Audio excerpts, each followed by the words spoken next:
키워드로 알아보는 이슈, 다양한 시각으로 보는 뉴스 읽기. 본격 수다 버라이어티 투데이 잡스 3.0.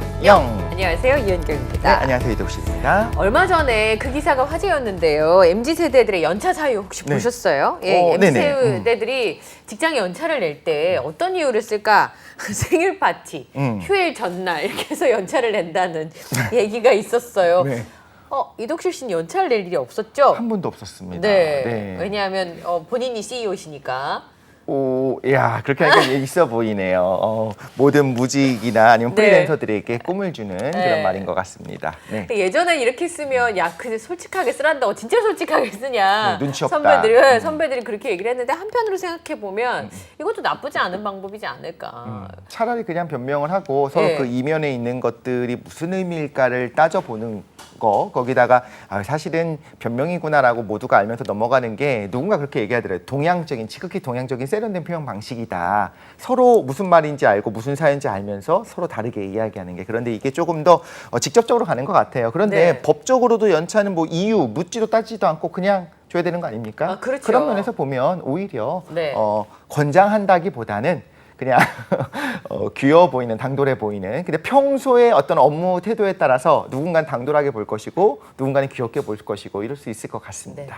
독실 씨가 굉장히 많이 복잡한가 봐요. 굉장히 설명을 길게 했어요. 네. 왜냐하면 솔직한 게 좋은데 또 후배가 너무 솔직하면 나도 상처를 받으니까. 맞아요. 그렇죠. 네. 좀 솔직하더라도 질문하고 답하는 내용들 중에서 선배도 좀 솔직할 필요가 있지 않을까. 예전에 왜 휴가를 꼭 네. 추석 연휴 앞에 붙여서 내는 사람들이 있었어요. 조금 그럼 눈치 보이죠. 예, 왜냐하면 서로 다 아나운서들이니까 당직 근무를 다 휴일에 돌아가면서 해야 되는데 연휴 다 센데 거기다 여름 휴가를 붙여서 열흘씩 쓰면 딴 사람들이 이제 너무 힘이 들잖아요. 그렇죠, 네. 예, 근데도 그냥 아무 말 없이 넘어갔었는데 이럴 때는 좀 어. 서로 터놓고 좀 솔직하게 얘기해 보는 거 좋지 않을까. 오히려 조직에 처음 들어온 분들이 그럴 수 있죠. 네. 자, 휴가 언제 하고 싶어요? 라고 하니까 제일 먼저 들어온 신입이 이제 네. 저 이때 하고 싶습니다 하고 써서 딱 내버리고. 네. 아는 사람이 더 하는 경우도 있어요. 예. 그렇구나. 예. 네. 그러니까 이러니까 얘기가 길어지는 거예요. 하여튼 네. 커뮤니케이션은 소통은 자주 하는 게 네. 좋지 않나 싶습니다. 맞습니다. 연차를 낼 수 있다면 나는 꼭 오늘 내고 싶다는 월요일 오늘 힘차게 달려보도록 하겠습니다. 네. 이만큼 사람의 마음을 짐작할 수가 없어요.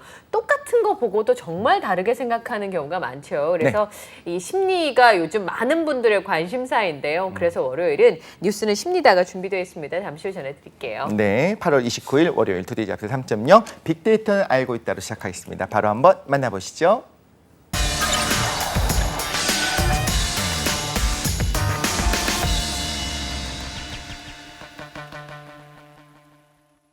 네, 따끈따끈한 소식을 파헤쳐보는 얼리버드 시사 이슈 빅데이터는 알고 있다. 함께 하시겠습니다. 네, 이 시간 함께해 주실 분 소개해드리도록 하겠습니다. 연차 사유를 쓸 때 언제나 기승전결, 육하 원칙에 맞춰서 정확하게, 그쵸. 아주 정확하게 써서 이제 그 서류가 이분의 연차 사유가 예. 많은 다른 후배 기자님들에게 돌려가면서 읽혀지는 항소이유서 같이 그런다는 분입니다. 이데일리의 김성훈 기자님을 우리가 모셨습니다. 어서 오십시오. 안녕하세요. 네. 연차 반려당하신 적 있어요? 반려당한 적 뭐 없었던 것 같습니다. 네, 왜냐하면 기자분들이 약간 이게 돌발 사유들이 많이 생기니까 네. 이 상황에 너는 가야겠냐 뭐 이런 경우도 생길 수 있잖아요. 굳이 그렇게 해야겠니? 부서장의 성격마다 네. 조금 뭐 그런 상황이 있을 수 있다고 생각을 하는데 앞서 오프닝 때 말씀해주신 부분 듣고 저도 되게 생각이 많아졌는데 그쵸? 사유에 대한 얘기가 있었잖아요. 뭐 생일 파티 전날이라던가 뭐 몸이 연휴 피곤해서. 전날? 네. 근데 저는 사유도 프라이버시라고 생각을 하거든요. 그렇죠. 그렇기 때문에 그런 질문을 했다는 것 자체가 그런 질문을 유도하는 것 아닌가라는 생각을 하기 때문에 그러네요. 휴가라는 건 그냥 이유 없이 가는 겁니다. 내면 그냥 사인해줘야 피곤해서 되는 뭐 이런 이유가 너무 옹졸하다고 생각할 수 있지만 안 물어봤으면 되는 일 아니겠습니까? 그렇기 때문에 휴가는 그냥 나의 법적으로 주어진 상황에서 휴가를 가는 건 맞다. 근데 만약에 혹여나 뭐 갑자기 뭐 급한 일이 생겼다던가 아니면은 내가 없는 휴가를 뭐 내년 걸 당겨서 써야 되는 된다든지. 상황이 생긴다면 뭐 부원들이나 부서장에게 양해를 구해서 할 수 있겠지만 아니 내가 이렇게 뭐 남은 휴가도 많은데 그렇죠. 내가 가는 거는 순전히 나의 오롯한 나의 자유라고 생각을 네. 하거든요. 예. 그러면 사유에다 그냥 개인 사유 이렇게 쓰는 게 제일 좋을 수도 있겠네요. 참고로 이제 저희 회사 같은 경우에는 사유란이 없습니다. 어. 그냥 갑니다. 네. 근데 굉장히 성실하셔서 제 생각에는 그러니까 물론 네. 성실해도 써야 되는 것이 휴가이기도 하지만 잘 안 쓰실 것 같아요. 약간 그런 측면이 있는 것 같아요. 그러니까 이제 약간 뭐 회사의 뭐 경영진이라든가 네. 높으신 분들 입장에서는 그런 부분이 있겠죠. 갑자기 이 타이밍에 휴가를 왜 가지라던가 왜 이렇게 약간 너무 머리를 굴린 거 아니야라고 네. 할 수 있는데 그 전에 그런 휴가를 갈 수 있게끔 뭐 상호간의 신뢰가 구축된다면 그렇죠. 좋겠죠. 네. 무슨 말씀인지 알 것 같아요. 네. 예, 그러니까 그럼 왜 코치코치 물어보냐? 휴가는 법적으로 보장된 부분인데. 그렇죠. 네. 그러니까 제가 MZ 세대들의 연차 사유 이제 그걸로 생각을 한 거 보니까 전 좀 오래된 사람이거든요. 자, 오늘 빅데이터는 신선하게 전해드릴게요. 사랑 오래됐어도 오늘 세 가지 이슈 함께 살펴보겠습니다. 빅데이터는 알고 있다. 세 가지 이슈 보여주세요. 오호, 통화 녹음이요? 네. 네. 통화할 때 이제 녹음 기능이 되잖아요. 정말 그쵸. 많은 분들이 또 녹음 기능 쓰는데 상대방의 동의 없이 통화 내용을 녹음할 경우에 최대 징역 10년에 처할 수 있는 법안이 발의가 되면서 법조계에서도 찬반 양론이 뜨거운 상황입니다. 그러게요. 통화 녹취록이 뭐 재판에 사용되는 경우가 막 왕왕 있었는데 핵심 증거로도 많이 사용이 됐었거든요. 그렇죠. 근데 이 법안이 시행될 경우에는 좀 파장이 적지 않을 전망이기 때문에 그런데요. 윤상현 국민의힘 의원이 발의한 통신비밀보호법 개정안이라는 건데 상대방 동의 없이 통화 등을 녹음했을 경우에는 1년 이상 최대 10년 이하의 징역에 처하도록 하는 내용이 담겼습니다. 현행법에서는 제3자가 타인 간 대화를 녹음할 경우에서 이런 좀 제약이 있었는데 한 발 더 나아가서 이제 대화 당사자들까지도 녹음을 할 수 없도록 한 법안인데요. 법안의 부정적인 쪽 입장 먼저 설명을 좀 드리면 통화 녹음 자체를 불법으로 규정하는 것은 법적 근거나 사회 고발 또 사회적 순기능을 억제하는 내용이 좀 있고 범죄의 피해를 좀 더 키울 수 있는 부분이 있기 때문에 좀 더 신중하게 접근해야 된다 이런 얘기가 나오고 있습니다. 반면 녹취의 권리와 사생활의 자유가 팽팽하게 그러네요. 맞서고 있는 상황에서 어떤 가치가 더 우선한다 이렇게 좀 하기가 어렵다 이런 얘기도 있고 무엇이 더 중요한지는 뭐 차후에 논의를 통해서 결정해야 될 부분이지 뭐 녹음이 하는 게 무조건 우선돼야 된다 이런 게 또 반대하시는 부분들도 있습니다. 그러니까 현행 법적상 저 이렇게 세 명이 있을 때 저랑 독실 씨랑 싸우고 있는데 네. 김성훈 기자가 얘기도 안 하고 몰래 녹음을 해서 그걸 이제 법적 증거로 쓰면 불법이잖아요. 네네. 예. 그렇지만 서로 녹음을 해가지고 서로 쓰면 지금 현재는 문제가 없는데 그렇죠. 앞으로는 그것도 막 싸우고 있다. 독실 씨 나 녹음해도 될까요? 이렇게 물어보고 그쵸. 녹음하는 법안이 지금 제출되어 있는데 네. 한편으로는 말이라는 게 그렇잖아요. 가운데만 뚝 잘라서 쓰면 네. 앞뒤 정황과 상관없이 그 단 어머 심하게 말했네? 라고 생각했는데 알고 보면 아 저 상황에선 저렇게 말할 수 있지 네. 이런 부분들이 있으니까 사생활의 침해 그다음에 나를 보호할 수 있는 보호장치 이 두 가지가 상충하고 있는 것 같은데 실제로 이런 뭐 이 법안이 시행이 돼서 동의를 거둬야만 되는 국가들도 있다면서요. 네, 실제로 지금 일부 해외 국가에서는 네. 상대방의 동의 없는 통화 내용 녹음은 뭐 법적으로 금지를 하고 있는데요. 대표적으로 미국 캘리포니아, 뭐 플로리다 등 미국 13개 주가 있고요. 네. 프랑스 등 일부 유럽 국가도 이에 포함이 된다고 합니다. 영국이나 일본 등에서는 녹음은 가능하지만 제3자에게 공유하는 것 자체는 불법으로 금지를 하고 있고요. 이에 따라서 좀 캘리포니아에 본사를 두고 있는 애플 아이폰 같은 경우에는 공식적인 녹음 기능이 또 탑재가 되어 있지 없잖아요. 않습니다. 예. 개인의 음성권을 보장하고 사생활 유출 등을 방지할 필요성이 있다 이런 게 좀 근간이 되고 있는데 동의 없이 녹취가 이뤄질 경우에는 협박을 통한 개인정보 유출로까지 이어질 수 있는 부분을 더 우선시하기 때문에 통화 중 녹음 기능을 탑재하지 않은 것으로 알려져 있습니다. 네. 반면에 뭐 저희가 뭐 예전에도 많이 설명을 드렸는데 이런 좀 녹음 기능이 사실 주요한 어떤 법적 근거 그리고 나의 어떤 생존 근거로 사용되는 경우가 많이 있었잖아요. 그렇죠. 제가 과거에 소개시켜드렸던 사례 중에 좀 인상 깊었던 게 이제 공무원들이 이제 대민 업무를 하는 와중에 아 맞아요. 예, 어떤 여러 가지 상황이 발생할 수 있는데 그 와중에 이제 뭐 녹음기를 켜서 녹음을 뭐 녹취를 한다던가 아니면 뭐 대민 업무 중에 발생하는 폭언이나 이런 부분에 대해서도 녹음을 하는 경우가 많이 있었는데 만약에 이 경우 법안이 시행이 된다면 이런 부분에 있어서도 좀 어떻게 보면 법적인 보호를 받을 수 없는 부분이 있기 때문에 알리기만 하면 되는 게 아니라 동의를 받아야 네. 되는 거잖아요. 그래서 약간 좀 더 어려워지는 부분이 있을 수도 있을 것 같습니다. 만약에 뭐 예를 들어서 녹음을 한다 이러면은 뭐 녹음이 들어갈 예정이니 뭐 이런 부분에 대해서 인지를 하셨으면 좋겠습니다라는 사전에 어떤 또 협의가 이루어져야 되는 부분이 있기 때문에 쉽지 않은 부분이 또 있을 수도 있다 이런 얘기가 나오고 있습니다. 네. 지금 ARS 같은 경우에도 네. 좀 뭐랄까 많이 좀 진상이라고 해야 될까요? 오히려 이제 뭐 욕설을 많잖아요. 한다든가 이런 분들이 많다 보니까 아예 통화 연결음부터가 이제 우리 뭐 고객의 소중한 네. 가족이라고 생각해 주십시오 이렇게 하면서 또 녹음을 하고 있다 서비스의 품질 향상을 위해 이렇게 이야기를 하고 있는 거는 사실상 고지를 하고 있는 거잖아요. 네. 근데 앞으로 이제 이 부분까지도 동의를 해야 된다 바뀌면 뭐 동의하시면 1번 그리고 동의를 눌러야지만 이제 통화 연결이 되도록 이렇게 네. 바뀔 수 있다라는 걸 얘기하는 거죠. 네. 제가 눈길을 좀 끄는 부분 중에 하나가 10년 이하의 징역도 굉장히 좀 큰데 1년 이상이 있어요. 네. 그럼 무조건 이렇게 녹음을 하게 되는 것이 적발되면 무조건 1년 이상이 된다라는 걸 의미하는 거네요. 법안 자체가 통과가 만약에 이루어질 경우에 좀 뭐 세부안이 논의될 가능성이 있지만 네.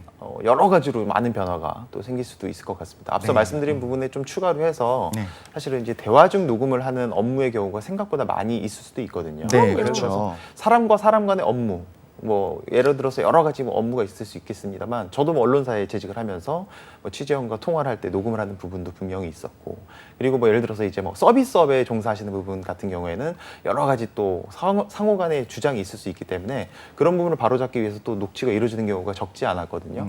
이번에 법안이 통과가 될 경우에는 이제 그런 부분에 있어서 약간 또 법리적 제약을 받을 수 있는 부분이기 때문에 여러 가지 정말 어떻게 보면 작을 수도 있겠습니다만 큰 변화가 다가올 가능성이 있다 이렇게 보시면 될 것 같습니다. 네, 맞아요. 저도 예전에 취재할 때 그걸 쓰진 않아요. 녹음한 내용을 쓰진 않는데 혹시나 상대방이 나 그런 말 한 적 없어. 그렇죠. 나는 그러지 않았어 라고 할까봐 네. 녹음을 해두는 경우가 있거든요. 아직까지 그건 못 지고 제가 가지고 있어요. 나중에 혹여라도 문제가 생길 수 있으니까 이제 그런 부분에 있어서는 긍정적인 부분도 있는데 상대방의 사생활 침해 논란이 있을 수 있으니까 네. 제약을 하더라도 사회적 합의가 있고 네. 그다음에 녹음을 하더라도 공유하는 거를 이제 아까 말씀하신 것처럼 네. 못하게 한다든지 네. 뭐 이런 부분들에 대해서는 좀 구체적인 논의가 오랫동안 있어야 되지 않을까 싶어요. 네, 너무 예. 쉽게 처리하기는 좀 어려운 부분이 그렇죠. 아닌가라는 예. 생각도 듭니다. 그러니까 네. 누구의 무기인가가 중요한 거예요. 약자의 무기가 될 수 있어야 되는데 강자의 무기가 될까봐 그런 맞습니다. 부분들의 제안을 말씀을 좀 드린 거고요. 네. 자, 두 번째 차별과 안전? 네, 차별과 안전. 이거 첫 번째 많이 키워드와 비슷하게 두 번째 키워드도 사실 여러 가지 의견이 나오고 있는 상황인데 네. 한번 준비를 해봤습니다. 통학버스에서 소란을 피웠다는 이유로 강원도에 있는 한 특수학교에 다니는 장애 학생이 운전기사로부터 승차를 거부당해서 논란이 지금 일고 있습니다. 아. 장애인 부모 연대 등에 따르면요, 발달 장애가 있는 15살 A군이 등교를 위해 통학버스를 타려고 했는데 운전 담당 주무관으로부터 통학 금지를 당한 건데요. A군이 안전벨트를 풀고 이제 버스 안에서 소란을 피우는 등 통제에 따르지 않으니까 안전운행을 방해한다는 이유에서 이제 금지가 된 겁니다. A군은 가끔 뭐 충동성 내지는 폭력성 행동을 보여서 약간 통제가 어려웠던 어려운 경우가 측면이 있었네요. 있었던 학생으로 알려져 있는데 A군의 부모님 입장에서는 자녀의 잘못을 인정하면서도 학교로부터 좀 부당한 대우를 받았다 이렇게 지금 얘기를 하고 있습니다. A군 어머니는 아이의 행동은 뭐 장애 유무를 떠나서 분명히 뭐 잘못한 일이고 합당한 처벌을 받아야 되는 것이 옳다라고 네. 얘기를 하면서도 통제가 힘들다는 이유로 학생 등하교를 막는 것은 어쩌면 분명한 차별이지 않느냐라고 얘기를 하고 있습니다. 네. 그쵸. 그러니까 이제 아이가 발달 장애가 있어서 할 수 있는 것들이 많지 않지 않았을까. 네. 학교를 가는 게 굉장히 중요한 문제고, 그리고 저 통학버스가 아니면 뭐 대체할 수 있는 수단이 많지 않았다거나 그렇지 않았을까 싶기는 한데, 그래도 저 버스 안에 또 타고 있는 친구들도 장애를 가지고 있는 친구일 가능성이 있는 거잖아요. 그렇죠. 그렇죠. 네. 그럼 그 친구들의 또 안전도 보호가 되어야 되니까 어느 것이 옳은지 판단하기 쉽지 않을 것 같아요. 그렇죠. 예. 그래서 오히려 이 부분에 대해서 좀 이렇게 본론적으로 이렇게 이야기가 나오기 전에 원칙이 세워질 필요가 있는 것 같아요. 교칙에 어떤 문항이 있었느냐에 네. 대해서 이제 책임 소재라든가 네. 관리할 수 있는 인력에 대한 문제들이 좀 필요하지 않았을까. 지금 15살입니다. 사실 어떻게 보면 아직 10대죠. 미성년자기도 하고요. 그런데 이런 생각 들지 않습니까? 이런 발달 장애가 있는 우리는 아이들이라고 얘기하는데 아이들이 아니라 어른도 있을 수 있겠죠. 네. 근데 우리 주변에서 발달 장애가 있는 아이들이라고 하는 말도 들어봤고 본 적도 한 번씩은 있는데 20대, 30대 성인들은 거의 본 적이 없단 말이죠. 네. 이분들이 왜 성인이 된 다음부터는 사회에서 찾아볼 수 없게 된 걸까 생각해보면 약간 씁쓸한 부분들이 있는 거죠. 바깥 활동을 못 하시는 거죠. 사실상 이제. 못하게 된 거잖아요. 네. 그렇다고 해서 뭐 무조건적으로 자유롭게 혹은 뭐 차별을 안 하기 위해서 이렇게 한다고 했을 때 어떤 안전에 대한, 그래서 처음부터 키워드가 그렇게 나온 거고 타이틀이 그렇게 나온 거니까 이 네. 부분에 대한 공론화도 필요한 거고, 좀 여러 가지 성숙한 사회가 될수록 좀 여러 가지 다양성을 받아들이게 되니까 이런 부분에 대해서 우리가 이번 기회에 다시 한번 생각해 볼 필요가 있겠다 생각이 듭니다. 그러니까 못하게 하는 게 차별인지 네. 아니면 네. 다른 누군가의 안전을 위한 조치인지를 판단해야 되는 문제인데 네. 근데 지금 생각해 보니까 저 버스에 안전요원이나 네. 도와줄 보조가 없었던 것 같다는 그런 생각이 것 드네요. 같습니다. 그렇죠. 실제로 입체적으로 이 사안을 판단하기 약간 또 어려운 부분이 있는 게 현장에 뭐 제가 또 그 자리에 있었던 게 아니니까. 있지 않았던 상황이기 때문에 100%이 상황을 입체적으로 확인할 수 없는 상황이었고 심지어 제가 그 현장에 있었다고 하더라도 어떤 시각으로 보느냐에 따라서 이 사건에 대한 어떤 해석이 좀 다를 수가 있거든요. 그렇죠. 그렇기 때문에 이런 얘기에 대해서 지금 첨예하게 논쟁이 이루어지고 있는 건데 뭐 예를 들어서 이런 겁니다. 장애인 등하교의 편의를 지켜줘야 되는 건 아니냐라는 네. 주장 속에 다른 학생들의 안전은 그러면 무시를 당해야 되는 것이냐라는 얘기가 나올 수가 있고요.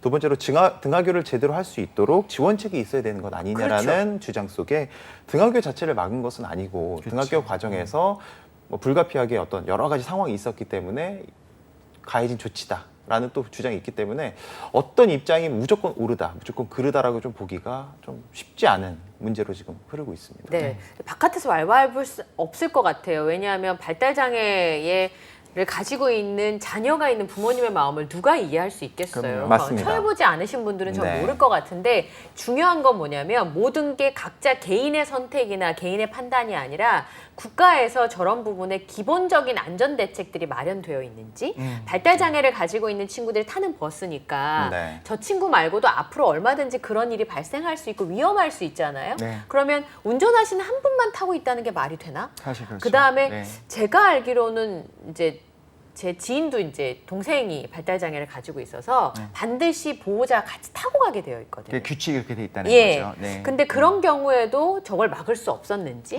혹시 네. 도움을 청했을 때 도움을 청할 수 있는 방법은 있는지, 매뉴얼이나 인프라나 시스템을 잘 구축하는 게 국가가 할 일이지, 네. 개개인의 잘잘못을 따지는 게 우리가 선택해야 될 일은 아닌 것 같아요. 여기서 너무 예. 쉽게 그래서 비판의 목소리를 내는 것이 참 가슴 아픈 일일 수 있어요. 왜냐하면 정말 면면히 살펴보게 네. 되면 말 그대로 지금 안전 때문에 몇 번의 구두 경고가 있었고 네. 그러니까 그렇죠. 보호자가 없으면 탑승할 수 없습니다라고 하는 것이 이루어졌을 수도 있는 거고 혹은 반대 상황일 수도 있는 거예요. 네. 그러니까 어떤 상황인지 사실 구체적으로 모르는 상황에서 우리가 뭐 단순히 안전 때문에 하면 안 된다, 무조건 이게 통학의 기회는 주어져야 된다라고 얘기하기에는 그런데 문제는 이런 소모적인 논쟁들 그리고 우리가 좀 나를 세우면서 하는 이야기들이 모두에게 피해가 되는 상황인 거잖아요. 네. 사실 여기서 잘못한 주체를 생각해 보자면 이런 사안들에 대해서 미리 좀 규칙을 세우고 좀 제대로 된 예산이 주어지고 인력이 공급되지 않은 우리 전체 사회 전체의 잘못일 수 있는 건데 어떤 개인에 대한 인신 공격으로 가지 않았으면 하는 바람이 좀 있습니다. 그러니까요. 굉장히 조심스러워서 저희가 말씀을 좀 드렸고요. 네. 자, 세 번째 키워드는 추기경. 네, 예. 추기경. 네, 전 추기경은 김수현 추기경밖에 그렇죠, 김선지.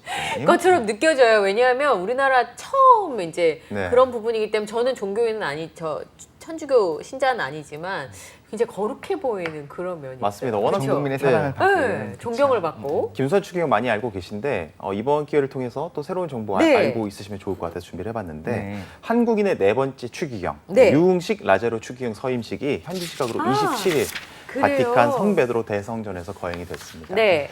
유추기경은 지난 5월 29일 함께 추기경에 임명된 19명의 성직자와 함께 프란치스코 교황의 주례 속에 서임식을 마쳤는데요. 정식으로 이제 교회 추기경단의 일원이 된 겁니다. 네. 선종하신 김수환 스테파노, 네. 정진석, 니콜라우 추기경, 염수정, 안드레아 추기경에 이어서 한국 카톨릭 교회에서 네 번째 추기경에 오른 건데요. 와.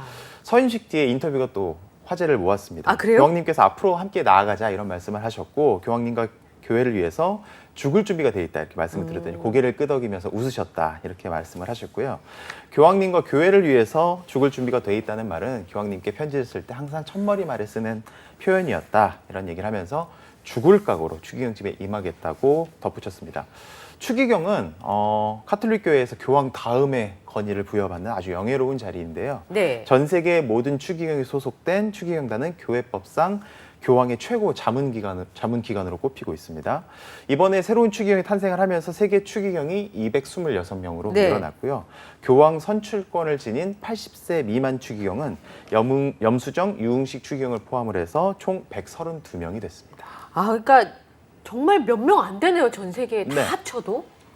오. 특히 이 지역별로 조금 소개를 드리자면은 프란치스코 교황이 취임 이래 유럽 일변도의 어떤 그렇죠. 추기경 예. 문화를 좀 바꾸자 이래서 아시아 지역에 이제 추기경들 많이 선별을 하는 분위기로 바뀌었고 유럽이 지금 53명으로 가장 많은 가운데 아시아가 21명으로 그 다음을 아, 그러네요. 잇고 있습니다. 예. 다음이 아프리카, 대륙 17명인데 이게 좀 약간 그간 소외됐던 대륙에 대해서 좀 약간 또 관심을 보이는 모습을 보이면서 또 약간 네. 더 의미가 깊다 이런 얘기가 나오고 있습니다. 네, 그 보니까 저는 교황 요한 바오로 2세가 우리나라에 온 적이 있었어요. 진짜 오래된 얘기인데 네. 아직도 기억나는 게 그 교황이 내려서 이렇게 땅에 키스를 하는 장면이 아직도 기억이 나거든요. 그러니까 천주교 신자분들한테는 그게 굉장히 기억에 남는 일. 그리고 지난번에 이제 프란치스카 교황이 왔을 때도 네. 그 작은 차를 타셔가지고 굉장히 화제가 됐었던 그런 부분들이 있었는데 굉장히 뭐라 그럴까요? 귀여우신 것 같아요. 저분들이 권위에 비해서 네, 소탈하시고. 네. 예.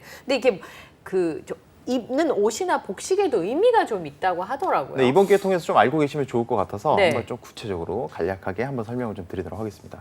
카톨릭 교회에 있는 주교들은 각자 상징하는 문양이 있다고 하는데 각자 문양이 네, 있어요? 이번에 유흥식 주교도 추기경도 받게 됐습니다. 각자의 신앙과 철학을 담은 이렇게 문양을 만들어서 제공을 한다고 합니다. 본래 중세 시대 유럽 귀족들, 유럽 가문들에게 자신을 드러내기 위해서 이런 걸 사용을 했는데 이제 주교에서도 이 전통을 이어받은 거죠. 대전교구 설명에 조금 따르면요, 유추기의 새로운 문장과 맨 위에 양쪽에 붉은색 예모와 이제 5단 술이 이렇게 양옆에 있는데 이게 추기경을 상징하는 문양이라고 합니다.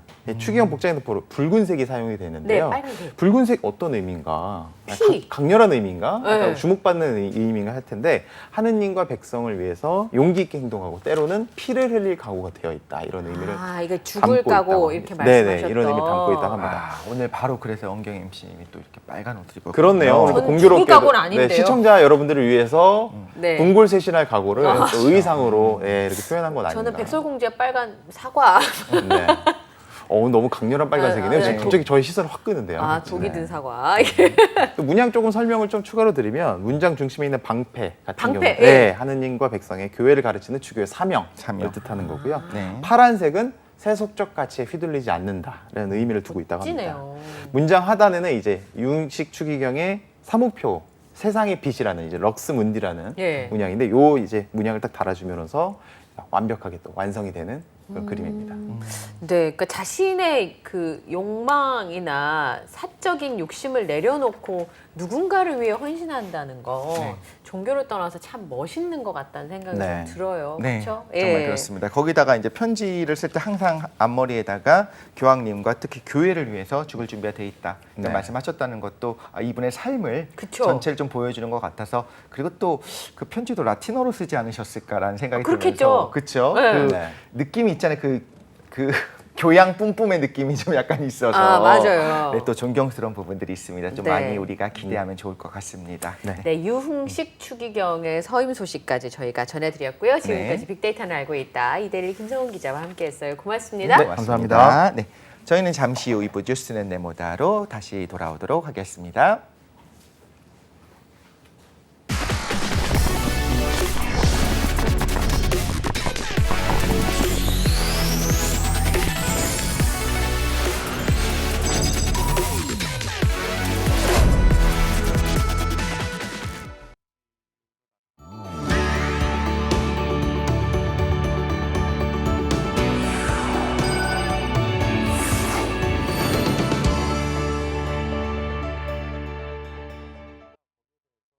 네, 뉴스 읽기를 시작해서 어디로 튈지 모르는 요절복통 도미노 토크 뉴스는 네모다. 오늘은 뉴스는 쉽니다로 함께하겠습니다. 네, 이 시간 함께해 주실 분 소개해드리도록 하겠습니다. 멘탈 경험 디자인의 대표 맨디쌤 우리 조명국 강사님 오늘 나와 계십니다. 어서 오십시오. 네, 안녕하세요. 멘탈 경험 디자인 대표 맨디쌤 조영국입니다. 네, 뭐라고요? 다시 한번 말씀해 주시겠어요? 멘탈 경험 디자인 대표 맨디쌤 조영국입니다. 네. 조명국 대표님, 지금 대표님이 옛날에 사원일 때 있었죠? 그렇죠. 네. 그 연차 얘기 아까 오프닝 할 때 독실 씨가 잘 공감을 못 해주는 거예요. 본인은 대표님이니까. 네, 저는 맨날 직원이었는데. 어떻게 쓰셨었어요? 저 연차요? 네. 연차 쓰고 싶어도 회사의 어떤 눈치 보고 잘 못 그게- 쓰고 나 공감이 돼요. 고마워요. 계속 거기서는 쓰라고 하는데 네. 일은 되게 많이 주면서 쓰래요. 그럼 뭐 어떡하라는 거지? 막 이런 생각을 했던. 그러면 상담을 왔어요. 네. 이게 딱 디자인, 이거 멘탈 경험 디자인 딱 와서 저기 선생님 제가 너무너무 연차를 쓰고 싶은데 너무 스트레스 받아서 정말 우울증 걸릴 지경입니다라고 뭐라고 조언해 주시겠어요? 쓰라고 해야죠. 그럼 뭐라고 사유를? 사유를 사실은 뭐 정신 건강 위해 뭐 이런 식으로 회복 멘탈 회복 이런 식이라도 써야 되지 않을까. 그래요. 그러니까 솔직하게 쓰는 것도 괜찮다. 그렇죠.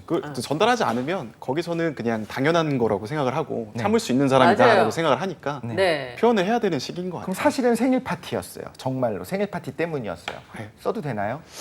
그거는 잘 모르겠지만 근데 제 생각에는 이렇게 생일 파티라고 썼던 분이 이제 알려졌잖아요. 네.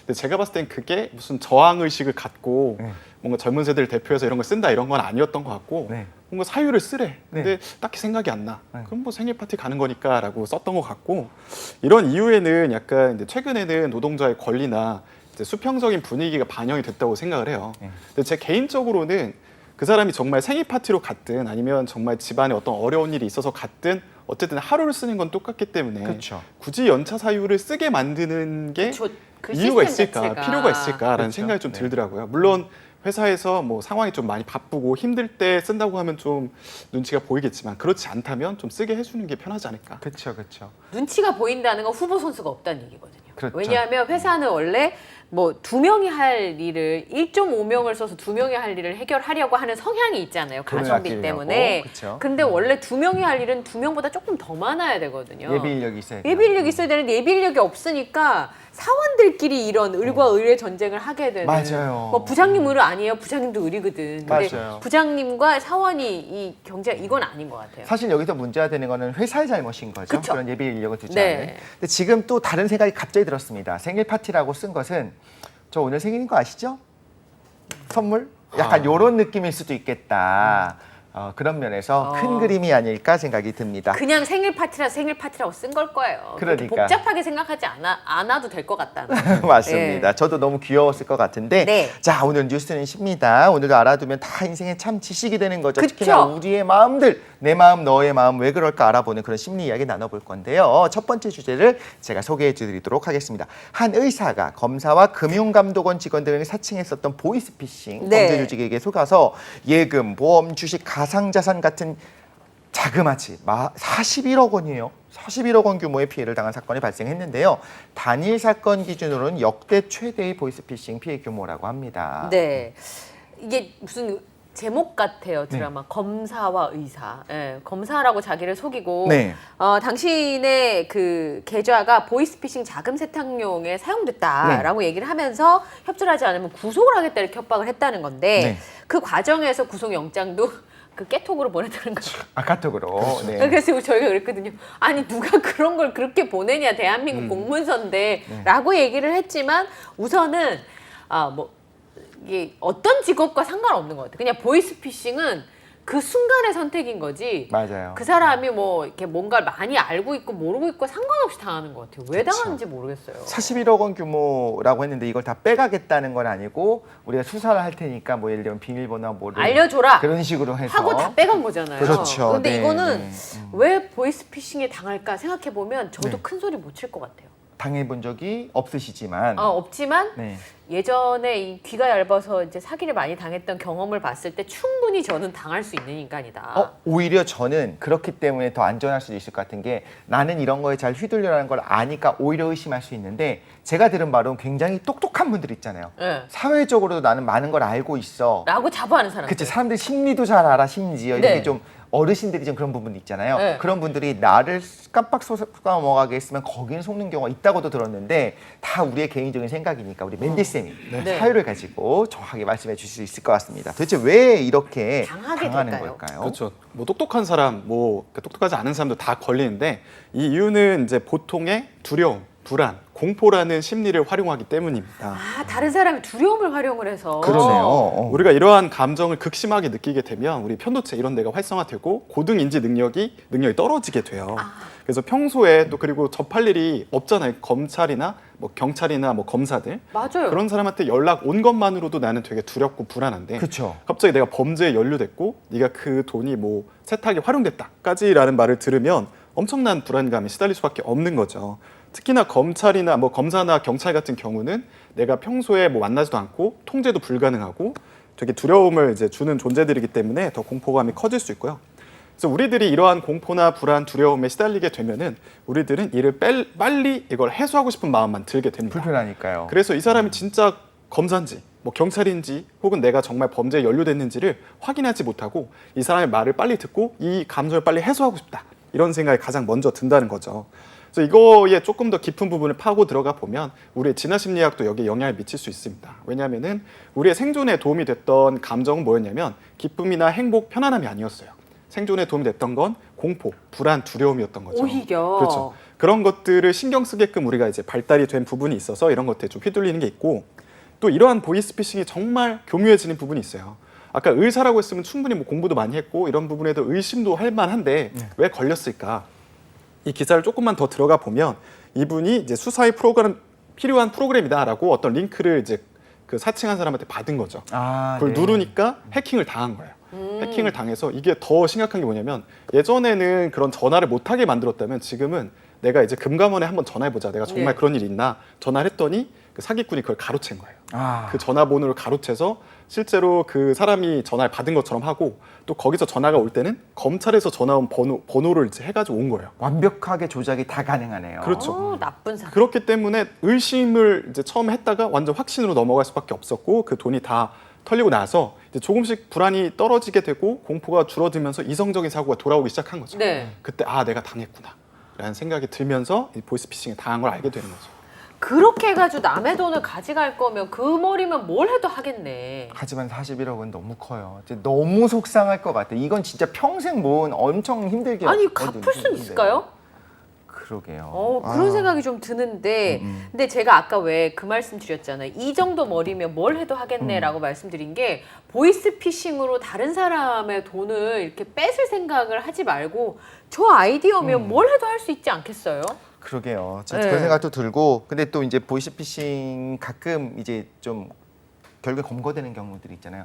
거의 문어발식을 해갖고 한 사람이 개발하고 그렇게 하는 것이 아니라 거의 시스템화되어 있다고 해요. 그때 이렇게 전화를 해서 이야기하는 사람들이 또 따로 있고 또 한국말 잘하는 사람들로 해갖고 그리고 이런 프로그램을 개발하는 팀이 또 따로 있고 이렇게 연락책들이 다 이렇게 탄탄하게 범죄 조직입니다. 이렇게 구성이 되어 있다는 것 좀 들어보면 사실 개인의 힘으로 이걸 막기가 쉽지 않은 부분이 있을 수 있다. 또 여러 가지가 좀 생각이 드는데 추가로 그럼 다른 핸드폰으로 확인해 볼 수도 있었겠죠. 그런데 이제 털리는 과정에서 나의 개인 정보가 다 넘어가잖아요. 네. 그럼 내 가족들에 대한 모든 정보가 다 같이 넘어가요. 그러니까 사실 이런 얘기도 들어봤어요. 주변에서 보이스피싱에 걸렸대요. 근데 보이스피싱인 거 알았어요. 근데 막 조롱을 마음대로 할 수가 없는 게 내 집 주소부터 시작해서 내 가족의 번호를 다 알고 있으니까 무슨 해코지를 할지 모르겠는 거예요.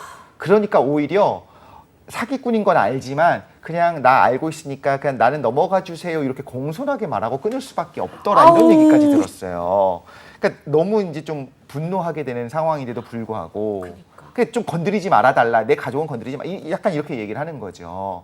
진짜 나쁘다. 정말 나쁩니다. 예. 더 심각한 게 있는데요. 요즘에는 노인들 대상 보이스피싱은 좀 다릅니다. 네. 무슨 얘기냐면 예전에는 가족을 볼모로 잡아서 뭐 협박을 하는 방식이었다면 네. 요즘에 노인분들이 가장 극심하게 느끼는 감정이 뭐일 것 같으세요? 노인분들. 외로움? 그렇죠. 그 외로움을 공략해서 네. 처음에는 전화를 해서 친근감 있게 다가가서 친분을 쌓은 다음에 나중에 어떤 필요한 요구를 하는 방식으로 바뀌었다고 해요. 아. 그래서 이러한 것들도 좀 교묘해지고 있다. 이런 오. 상황입니다. 그러면 이 사기꾼들이 사기를 칠 때 이용하는 심리가 있을 것 같아요. 네. 의외로 사람들이 사기에 잘 넘어온다. 네. 그 영화 대사 같은 데서 본 것 같아요. 사기꾼이 주인공인. 생각보다 사람들이 사기를 되게 잘 당한다. 그래서 자기는 사기꾼을 하겠다. 뭐 이런 영화였는데 이 사기를 치고 당하는 그 심리가 뭘까? 일단은 아까 말씀드린 것처럼 어떤 공포나 불안, 두려움이라는 감정을 이용한다고 했잖아요. 근데 이런 부정적인 감정 외에도 긍정적인 감정도 활용할 수 있습니다. 오. 예를 들면 뭐 호기심이나 네. 즐거움 이런 것도 활용할 수가 있는데 그게 뭐냐면 우리가 문자를 여러 가지 받잖아요. 그 중에 뭐 쿠폰에 당첨됐다, 네. 이벤트에 당첨됐다 아. 이것도 호기심을 주는 거예요. 그렇죠. 그리고 또 일종의 갑자기 즐거움이 생긴 다가오니까 거잖아요. 그걸 누르고 이제 해킹을 당하는 경우들도 있고요. 또 사람들의 결핍을 참 교묘히 이용한다고 합니다. 그래서 돈이 없는 사람들이 어떤 리스트를 딱 확보를 한 다음에 대출 이제 무이자로 이렇게 전환시켜 줄게. 혹은 두 분도 받으실지 모르겠지만 정말 주식 관련 문자가 엄청 많이 와요. 엄청 많이 옵니다. 그렇죠. 네. 그래서 뭐 아. 급등주를 알려주겠다 이런 식으로 뭐 리딩방에 뭐 오게 한 부자 될 수 있다 이런 식으로 결핍을 이렇게 이용하는 경우들이 있고요. 다른 사람이 없는 마음을 이용하는 거네요. 내가 가난해서 돈을 좀 벌고 싶다는 마음을. 그렇죠. 네. 또 또 자주 사용하는 여러 가지 기법들이 있는데요. 첫 번째로는 권위에 의존하는 방식을 사용하게 되는데요. 전혀. 그렇죠. 이 사람이 어떤 권위를 갖고 있다고 하면 사람들은 쉽게 그 사람을 신뢰하고 순응하는 경우들이 많습니다. 그렇죠. 그래서 이 사람이 부자다 혹은 뭐 고학력자다라고 하면 덮어두고 신뢰를 하는 경우들이 있는데 이 사람들은 그 권위를 거짓말로 쳐서 인증샷을 찍고 또 인증샷을 바탕으로 또 권위를 내세우고 이런 식으로 활용하는 경우들이 있고요. 두 번째로는 상호성의 법칙을 활용하는 경우도 있습니다. 그게 뭐냐면 내가 무언가를 이제 받았다고 하면 우리들은 인지상정으로 아 나도 돌려줘야겠다 이런 생각을 갖게 되는데요. 실제로 데니스 리건이라고 하는 심리학자의 실험에 따르면 사람들한테 공짜 콜라를 주고 자선권 티켓을 사주세요라고 부탁을 했을 때와 네. 그냥 안 주고 자선권 티켓을 사주세요 했을 때 공짜 콜라를 주면 그 티켓을 살 확률이 2배 정도 높았다고 합니다. 아, 그래요? 약간 미안하니까. 미안하니까. 그리고 또 좋은 일이니까 뭐 이런 생각을 하면서 이렇게 이제 상호성의 원리가 작용이 되는데 이 사기꾼들은 항상 우리들을 특별하게 대한다는 말들을 많이 한대요. 아, 당신만. 그렇죠. 이거 너만 알아?라고 하면서 이제 주고 혹은 이거 미치는 건데 네가 너만 아는 거 알아둬라고 하면서 맞아. 그러니까 너도 나한테 뭐 줘야지라고 하는 그런 심리도 반영이 되는 거죠. 오. 아, 근데 아무도 자신을 못할 것 같아요. 그렇죠. 네, 왜냐하면 이런 방식으로 누군가의 두려움이나 즐거움이나 그 마음을 이용해서 어쨌든 그걸 간파하고 이 영업 전략을 짠 거잖아요, 이 사기꾼들이. 그렇죠. 네. 그리고 또 한편으로는 정말 직업적 사기꾼, 처음부터 이 관계 전체를 사기를 치려고 만나는 그런 사람들이 있는가 하면 사실 지인이 사기를 치는 경우도 있을 수 있는 거잖아요. 네, 맞아요. 그런 것까지 생각해 보면 언제나 사기는 당할 수 있다, 누구나 당할 수 있다라는 생각을 할 필요는 있는 것 같다는 네. 얘기입니다. 근데 제가 궁금한 게 이건 제가 상담하고 싶은 내용인데 저 대학 다닐 때 책 영업이 되게 많았어요. 전집 영업 있잖아요. 네네. 근데 좋은 책은 아닌데 막 시리즈로 200권씩 되는 책이에요. 근데 그거를 학교 앞에서 영업을 하는데 거기 이제 그렇게 하는 거예요. 이게 원래는 200만 원인데 맞죠, 맞죠. 학생 오늘 그냥 30만 원 내가 맞아, 해줄게. 열심히 저- 하는 것 같아서 아니 내가 그러는 가격까지 거야. 너무 현실적이에요 지금. 아니 그 내가 당했기 때문에 그래서 그 할부를 제가 알바를 해서 정말 오랫동안 갚았던 기억이 한 번이 아니고 여러 번 있었어요. 처음 당했을 땐 당하지 말아야지라고 생각했는데 사기인지를 깨닫는데 한 달 걸렸고요. 다음에 되면 또 당해요. 약간 그 지성 부분을 건드리는 거죠. 야, 그렇죠. 대학생 지성인이라면 이런 거 하나 있어야지. 여기 있는 책 다 읽어봤어? 안 읽어봤잖아. 이거 세계 문학이고, 이건 한국 문학이고, 이거 2개 정도는 있어야지 지성인이다. 그러면 이제 또 혹 하거든요. 그렇죠. 왜 이렇게 저는 잘 당할까요? 제가 봤을 때는 일단은 그 이제 판매에 있어서 적용됐던 심리는 앵커링 효과였던 것 같아요. 그러니까 200만 원이다 앵커링 원래. 효과요? 앵커링이래요. 그렇죠. 앵커링. 그러니까 200만 돛을 여기다가 찍어놓고 네. 지금 30만 원이야. 200만 원인데 이거 30만 원이야. 그럼 네. 170만 원을 내가 이득을 본 것 같은 느낌을 줘서 이성적인 판단이 약간 떨어지게 되는 거죠. 맞아요. 네. 판단이 떨어졌어요. 근데 한 번 당했으면 다음엔 당하지 말아야지. 근데 맨날 당하는 사람은 뭐예요? 이거 뭐가 모자라는 거예요? 칼슘이 모자라는 거예요, 사람이? 그 붕어 같은 경우가 이제 기억력이 저요?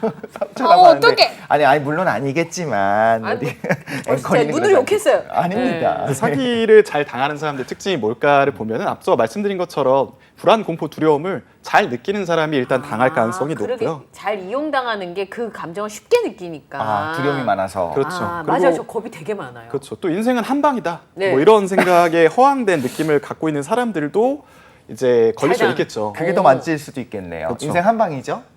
그런가요? 그래서 노력이나 뭐 소수가 아는 정보, 노력보다는 소수가 아는 정보, 타이밍 이런 거 알면 내가 부자가 될 수 있다라는 허황된 마음을 갖고 있는 사람이라면 조금 이제 사기 당할 수가 있을 거고. 오. 근데 여기서 조금 알아봐야 될 것은 사기 피해를 좀 심하게 겪는 분들은 또 뭐가 있냐? 그분들은 의외로 또 자존심이 엄청 강합니다. 그 왜요? 이유가 뭐냐면 내가 나중에 그런 공포나 두려움, 불안이 사라지고 나면 이성이 올라온다고 말씀드렸잖아요. 네. 그때 이제 깨닫게 되는 거예요. 내가 이렇게 말도 안 되는 사기를 당했단 말이야? 네. 이렇게 단순한 거에 하면서 그게 부끄러운 거예요. 네. 그래서 그쵸. 그거를 사람들한테 말도 하지 않고 그냥 숨기는 경우들이 간혹 있다고 합니다. 아하, 신고도 하지 않고. 그렇죠. 아. 너무 이제 부끄러우니까요. 네. 그래서 그런 경우에는 좀 피해가 커질 수 있고 또 이제 심리적으로 보면 주체적인 사고를 좀 하지 못하고 실패를 좀 피하고 싶어서 항상 내 판단을 상대방한테 위임했던 분들은 사기를 당할 수도 있고 또 의존성 성격이 강하다라고 하면은 상대방에 대한 친밀감이 너무 높은 거예요. 네. 그 사람이 신뢰도를 많이 쌓고 사기를 치면 당할 수밖에 없는 거죠. 여기서는 안 나왔는데 혹시 언경 MC님은 사람이 좋잖아요. 그래서 네네. 누군가가 말하면 믿는 거야. 아 그렇구나. 이럴 수도 있는 거죠. 너무 착하다고 해야 될까요? 순수하다고 해야 될까요? 네네. 뭐 할 거 다 해놓고 지금 와서 주소 남는 거예요? 나를 향한 그 마음이 네.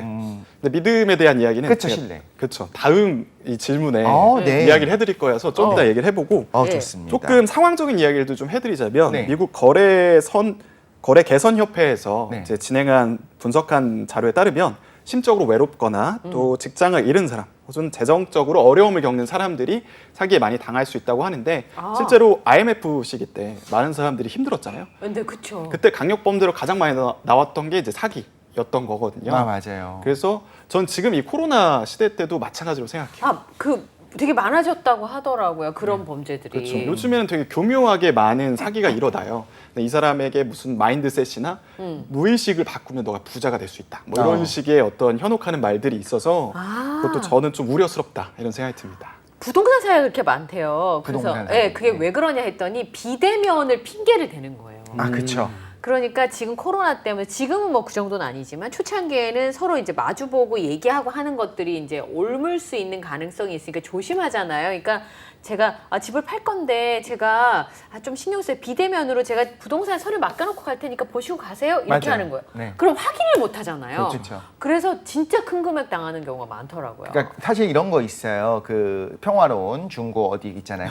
그 나라. 네. 그 나라에서 거래하는 것들을 보면 사실 비싼 제품은 내가 눈으로 보고 직거래를 하겠다는 분들이 많은데 코로나가 정말 창궐하던 그 시기에는 어쨌든 비대면이 원칙이 되다 보니까 사람들이 만나지를 못하는 거예요. 그래서 그렇죠. 택배 거래를 하다 보니까 정말로 뭐 벽돌이 오는 경우들도 있고 제 친구 벽돌 2개를 2번이나 저도 사실 2번 사기를 당한 경험이 있지만 시간 관계상 많이 당하셨네요. 한 번 제가 대학 다닐 때 한 번 당했을 때는 전화까지 했었어요. 그 다음에 이제 그때 살려고 했던 게 필름 스캐너였어요. 그 당시에. 필름 스캐너 아무나 안 갖고 있는 굉장히 이제 비싼 아이템이었거든요. 그 네거티브 필름을 그 스캔해갖고 정말 그게 나오는 거였는데 전 지금도 기억나요. 그 두 번째 사기는 전화는 안 했었는데 첫 번째 사기 때 그 목소리가 진짜 신뢰가 팍팍 되는 무슨 성악 바리톤 막 이게 베이스 아, 진짜요? 근데 뭐라고 얘기하면 제가 이게 거래하면서 이런 말 하는 사람 처음 봤어요. 좋은 거래가 됐으면 좋겠습니다 라고 이야기가 딱 끊었는데 목소리에서 신뢰가 그냥 팍 가는 거예요.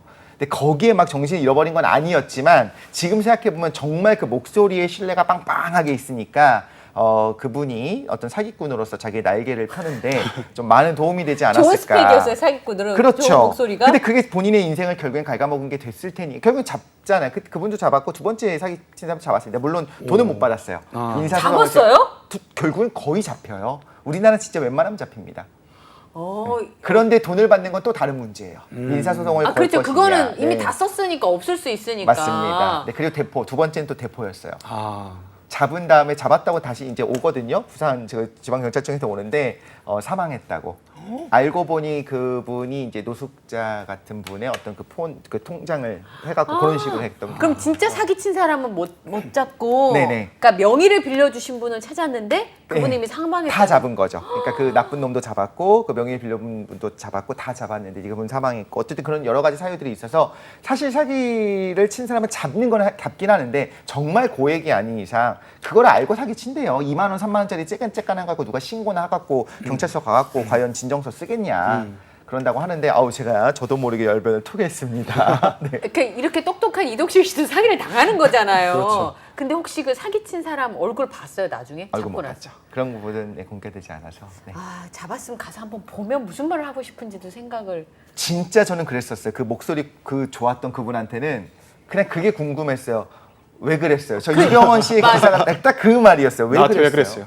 난 믿었는데 왜 그랬어요? 나한테 왜 그랬어요?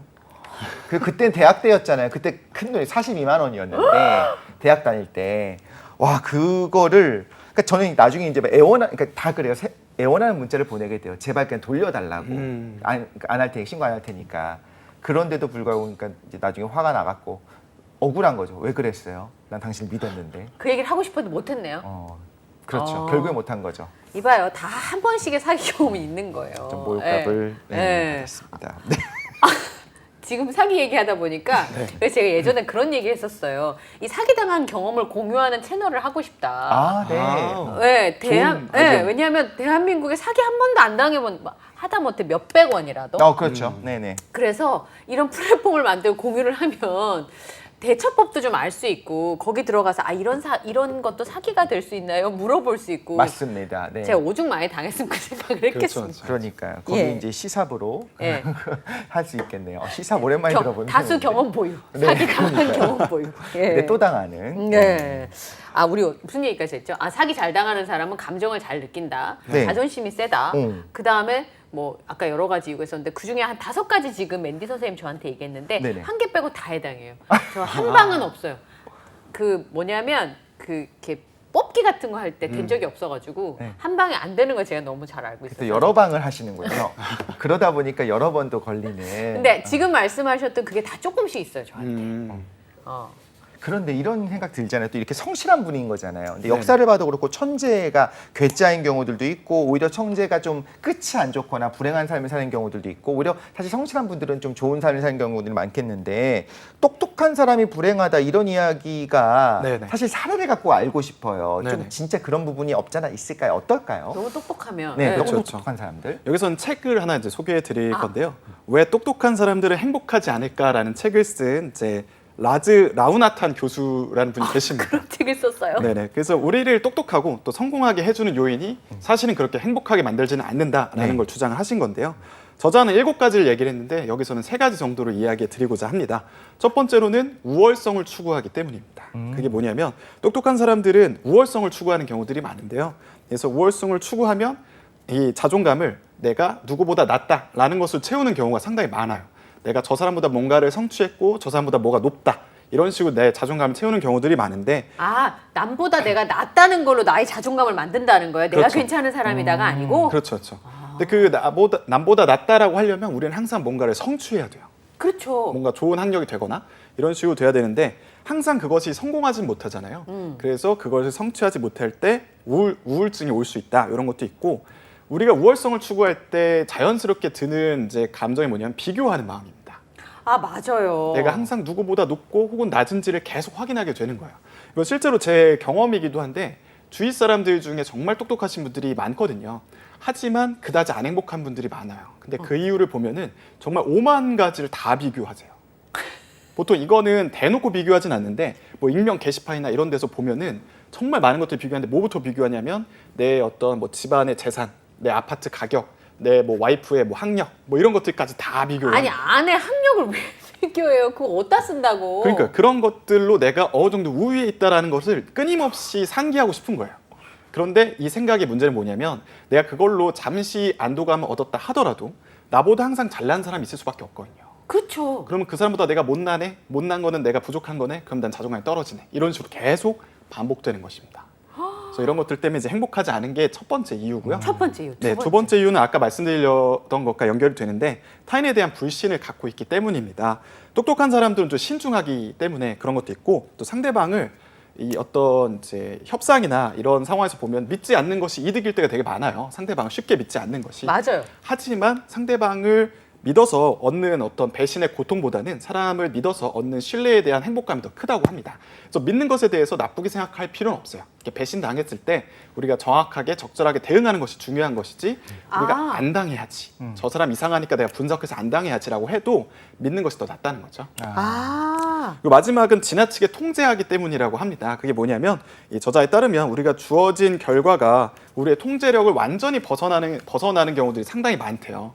그러니까 근시안의 어떤 잠깐 미래의 일은 우리가 통제할 수 있지만 사실은 수많은 일들이 우리가 통제를 할 수가 없는데 이 그러니까 우월성을 갖고 있고 똑똑하신 분들은 결과에 대한 어떤 만족도를 높이고 싶어서 엄청 이제 통제력을 이제 추구한다고요. 맞아요. 내가 잘하고 싶고 네. 잘할 수 있다고 믿으니까. 네. 하지만 우리가 할 수 있는 일들이 생각보다 없고 또 우리가 누군가를 통제한다고 할 때 드는 이제 첫 번째 마음은 상대방은 반발 심리가 있어요. 아. 그래서 서로가 사이가 안 좋아지고 행복도가 떨어지는 계기로 작용할 수 있습니다. 자녀 교육을 하는 많은 분들이 좀 생각해 볼 필요가 있네요. 저는 이게 되게 놀랬던 게 그 학자분들이 막 행복하시기가 어려운 게 너무 많은 사례를 알고 있잖아요. 그러니까 어떤 이런 일이 벌어졌을 때 이런 일도 생길 수 있고 이런 일도 생길 수 있고 이런 일도 생길 수 있고 하면서 나쁜 결과를 되게 많이 떠올리시는 것 같더라고요. 그렇죠. 네. 근데 그게 그러니까 온전하게 기뻐할 수 없는데 저처럼 이렇게 잘 모르면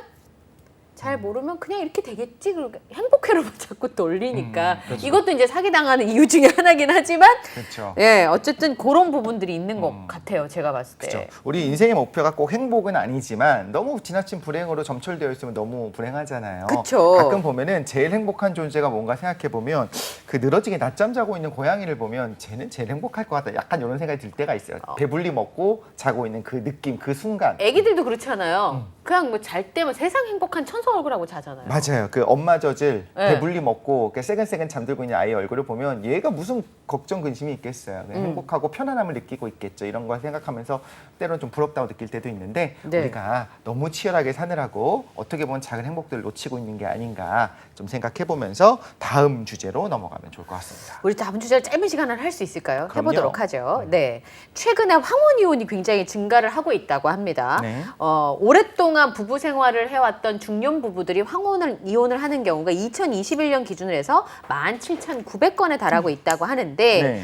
뭐 이혼율이 증가하는 거는 뭐 최근에 이제 흐름인 것 같긴 한데 왜 황혼 이혼이 갑자기 증가를 하게 될까요? 아실까요? 근데 황혼 이혼 하려는 분들이 와서 상담하는 경우는 별로 없죠. 그렇죠. 저 같은 20, 30대 분들이 이제 주로 오시는데 네. 사람들이 이제 황혼 이혼을 하는 이유는 이제 서울대 소비 트렌드 분석센터가 이제 조사를 했었어요. 네. 50세에서 64세 성인 남녀 1,070명을 대상으로 설문조사를 했더니 가장 중요하게 여기는 존재가 누구냐라고 했거든요. 두 분 혹시 어떤 존재라고 말을 하시겠어요?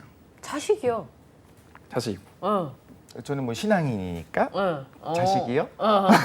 신앙인이니까 자식이요. 네. 자녀가 제일 중요한 자녀가 중요할 것 존재이지 같은데, 저도. 않을까. 그렇죠. 근데 53.9%가 뭐라고 대답을 했냐면 배우자나 자녀가 아니라 나라고 이야기를 하셨어요.